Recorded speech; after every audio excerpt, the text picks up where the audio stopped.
사도행전 9장 36절로 43절입니다.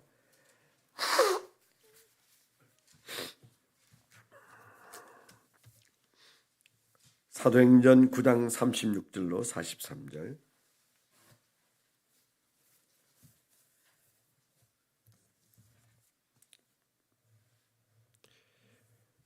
우리 한번 합독해서 읽도록 하겠습니다. 신약성경 204페이지 사도행전 9장 36절부터 마지막 절까지 시작. 욥바에 다비다라 하는 여제자가 있으니 그 이름을 번역하면 도로가라. 선행과 구제하는 이 심이 많더니 그때 병들어 죽음에 시체를 씻어 다락에 누이니라.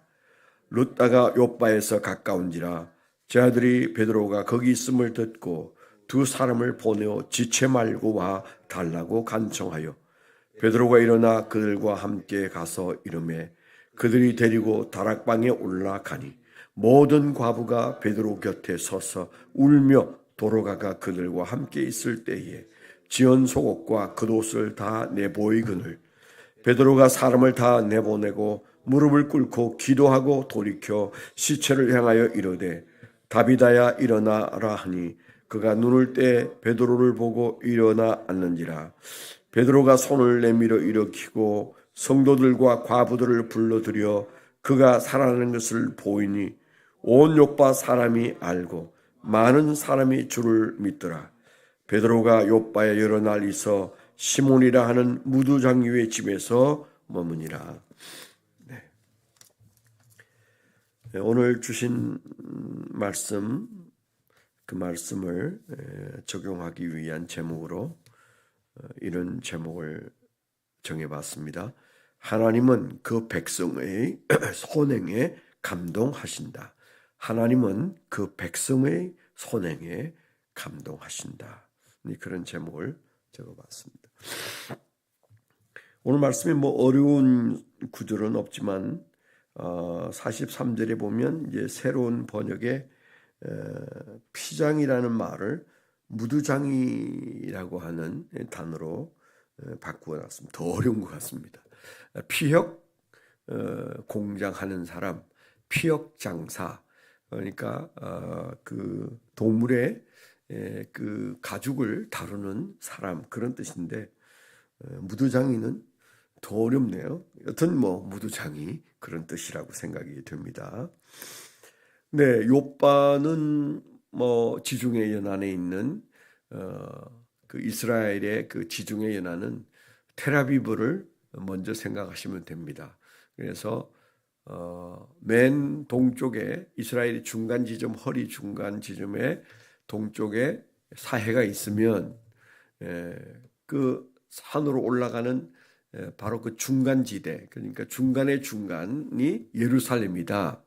그래서 이스라엘 땅의 한 중간에 위아래 좌우 중간에 예루살렘이 있다 이렇게 생각하면 되고요. 그 다음에 이제 왼쪽 끝이 지중해인데 그게 텔아비브가 있다 이렇게 생각하면 됩니다. 텔아비브, 예루살렘, 사해 이렇게 있는데 그 욥바는 거기에서 조금 내려옵니다.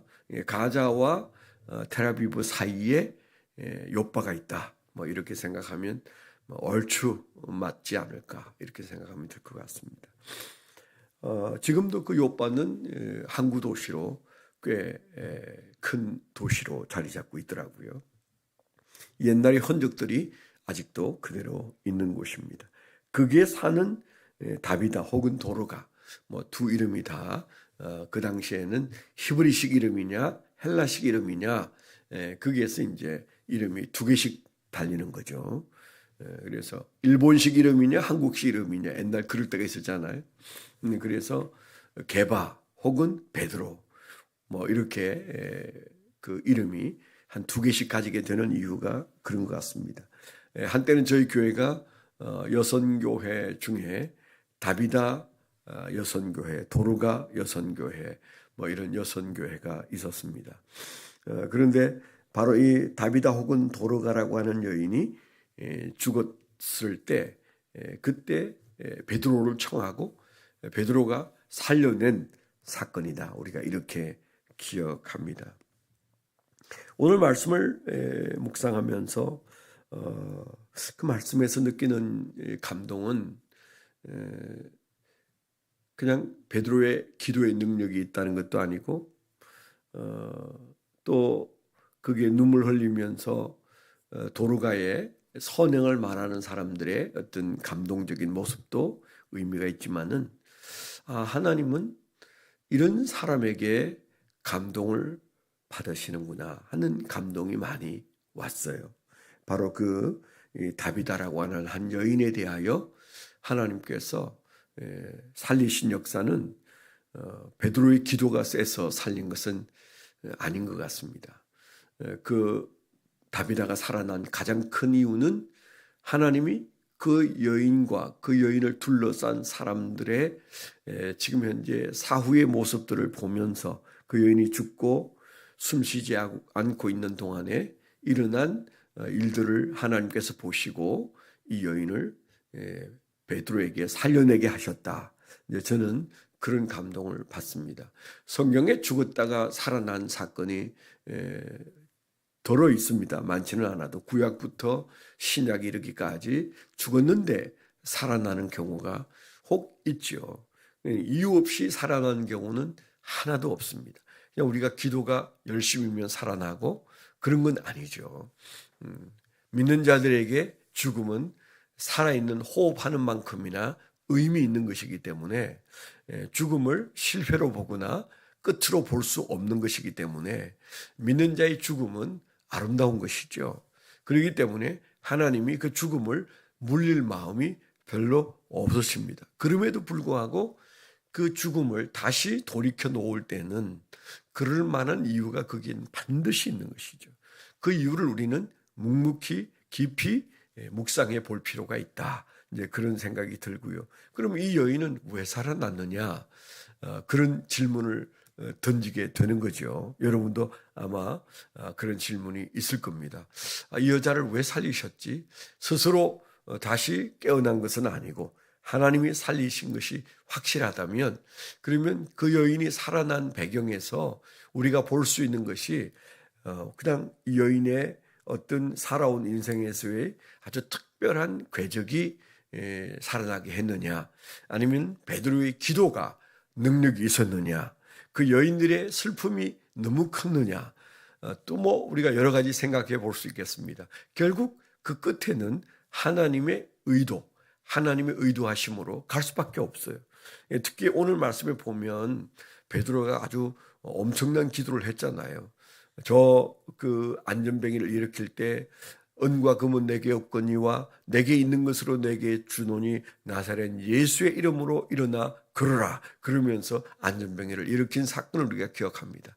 오늘 말씀은 조금 성격이 다르죠. 오늘 우리가 읽어보니까 뭐라고 그랬어요? 그가 이제 사람들이 불러서 아주 지쳐 말고 오시라.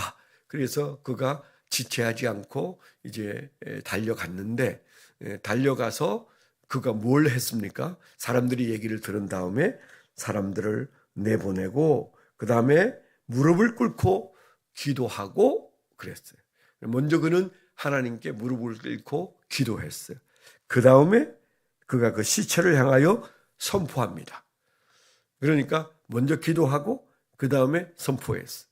우리가 그 앞에 부분이 없으면 안전병을 일으키는 것과 같은 어떤 능력 행함이라고 말할 수 있겠는데, 이게 먼저 기도하고 그 다음에 하나님께서 말씀하심 따라 그 시신을 향하여 명령하는 거잖아요. 예수님이 나사로야 나오라 라고 말씀하시는 것처럼 그가 기도했고 그 다음에 하나님의 명령을 따라서 선포하고, 선포하니까 그 여인이 일어나 앉았습니다. 그리고 손으로 일으켰습니다.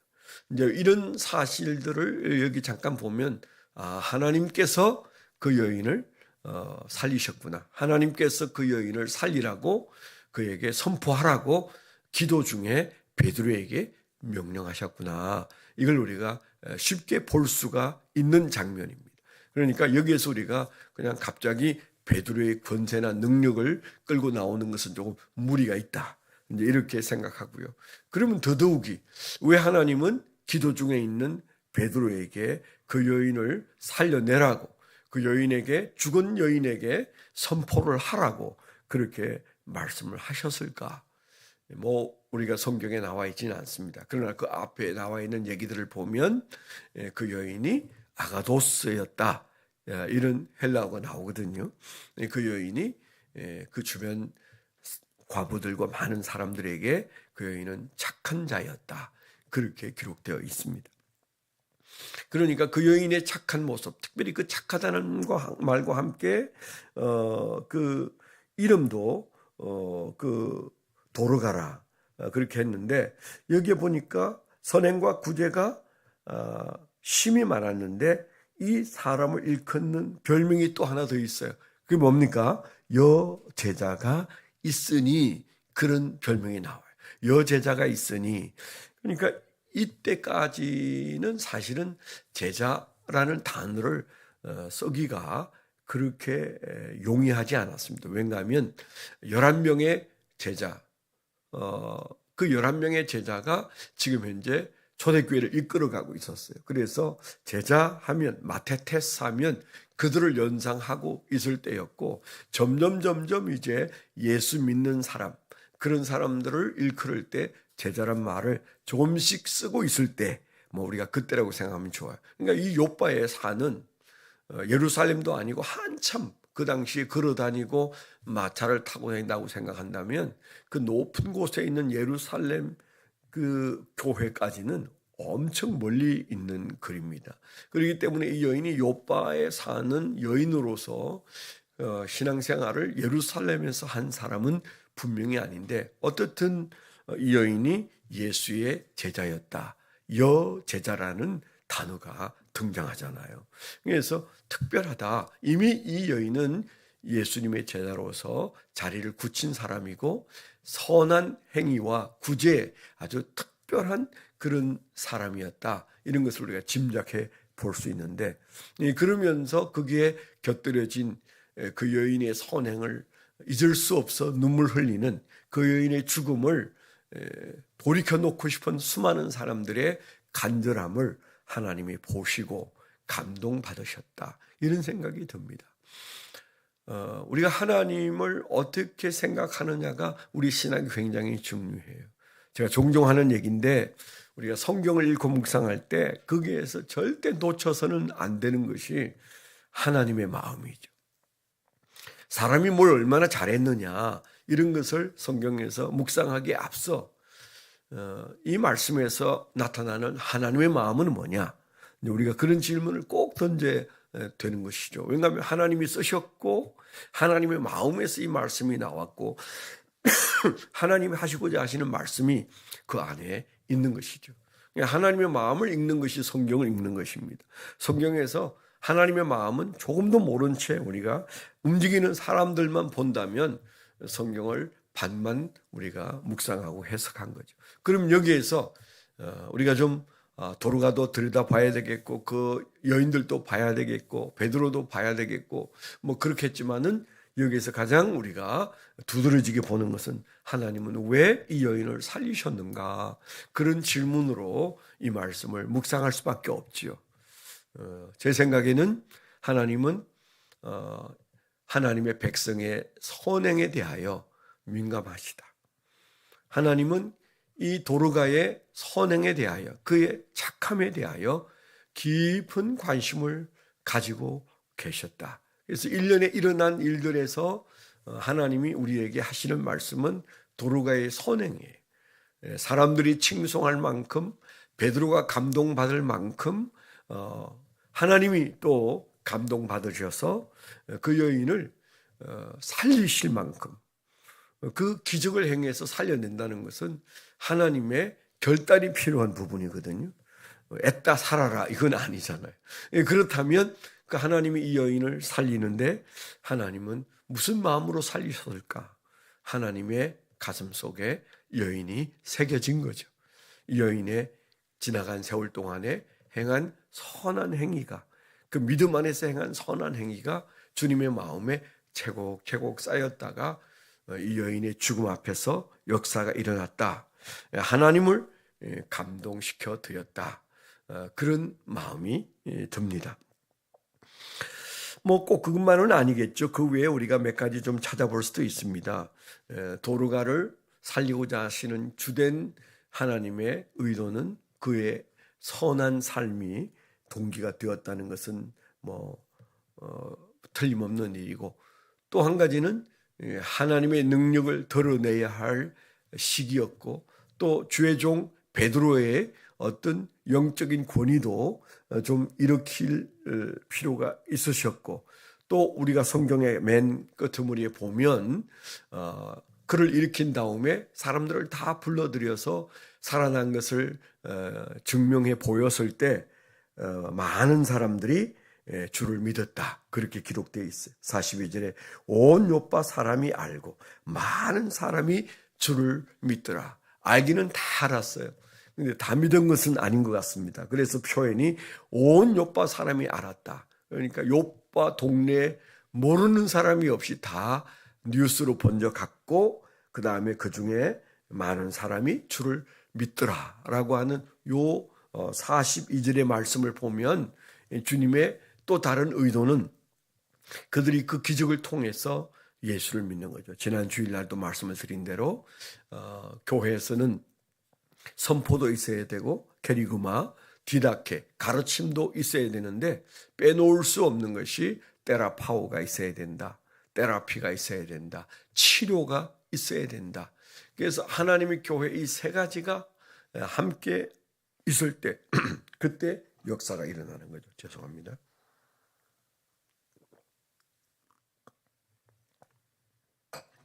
더운 데 있다가 와서 감기가 걸린 것 같아요.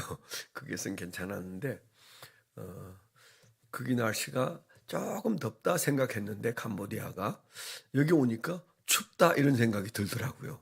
그래서 그냥 한 주간 사이에 어떻게 딱 좋다 해서 춥다로 바뀌었는지 몰라요.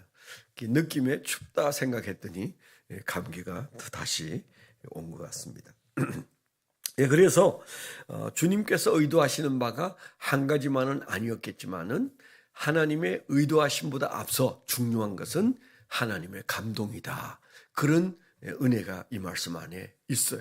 그러니까 하나님이 계획하신 바를 행하시는 분이십니다. 오늘도 하나님은 계획하신 바를 행하실 것입니다.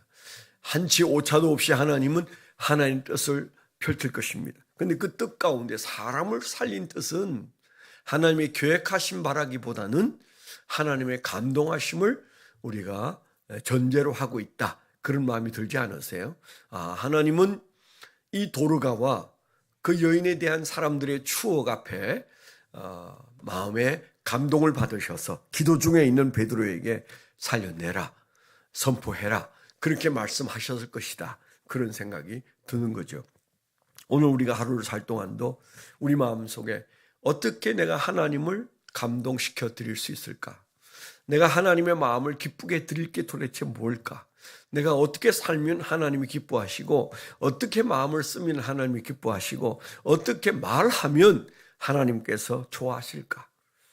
우리가 이런 것들이 쌓인 어느 날 죽었던 도르가를 살리시는 하나님을 만나게 될 줄 믿습니다. 오늘도 그 하나님의 마음을 사로잡으려고 해서는 그런 한 날이 되시기를 축원합니다. 기도하겠습니다. 오늘 기도하실 때 특별히 수험생들을 위해서 여러분 기도해 주십시오. 주보에 수험생들 이름이 기록되어 있는데 카톡에 좀 찍어 다니면서 우리 교회와 관련된 수험생들을 위해서 간절히 기도해 주시면 좋겠습니다. 기도하겠습니다. 하나님 아버지 감사합니다. 오늘도 하나님 은혜 주셔서 저희가 주의 말씀 앞에 하나님은 하나님의 지정의를 따라 우리를 창조하셨기에 우리가 감동을 중요하게 여기는 것처럼 우리는 커피 한 잔의 감동, 음악 한 곡의 감동, 누군가의 꽃 한 송이의 감동에 우리 마음이 움직이듯 우리가 하나님을 바라볼 때 하나님은 우리를 통하여 감동받으시기를 원하셔서 우리를 그 하나님의 자녀로 삼으셨는데 주여 우리는 땅만 보고 살 때가 너무 많아서 오늘 이 말씀 우리에게 주신 줄 믿습니다. 하나님 도르가에 감동하신 하나님이 그를 살려내신 것처럼 주여 우리의 모든 삶을 살려내시되 우리가 먼저 하나님을 감동시켜 드리는 종들이 되도록 영안이 열려서 어떻게 하나님을 감동시켜 드릴지를 생각하는 종들이 되게 하여 주시옵소서. 아버지 하나님, 오늘도 주여 수험생을 위해서 저희들이 기도할 텐데 하나님 우리의 기도를 들으시고 저들의 인생을 붙잡아 주시옵소서. 예수 그리스도의 이름으로 감사하며 축원하며 기도하옵나이다. 아멘.